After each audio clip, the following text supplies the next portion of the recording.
ఏమండి చేతగాని వాడికి 1,00,000 మాటలు వస్తాయి. చంద్రబాబు నాయుడు గారి దగ్గర నువ్వు ఓనామాలు తీసుకొని ఆయన దయాదాక్షిణ్యాలతో నువ్వు వచ్చి కేవలం హైటెక్ సిటీ కట్టింది ఆయన కాదు, Chandrababu Naidu is one of the dirtiest politician అని చెప్పి నువ్వు చెప్పడం మాత్రం మేము మాత్రం చాలా ఖండిస్తున్నాము. You are the most dirtiest politician on the earth, I can say that, because a politician who is a visionary leader who has been confined for 40 years in the political industry and he has made a remarkable development.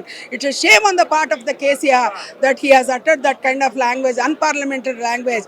Shame KCR. ఈ road గురించి సిగ్గుంటే నువ్వు ప్రాయశ్చితం చేసుకో, చంద్రబాబు నాయుడు గారితో నువ్వు మళ్ళీ మాట్లాడుకో, నువ్వు ఏమని ఉంటుంది కదా.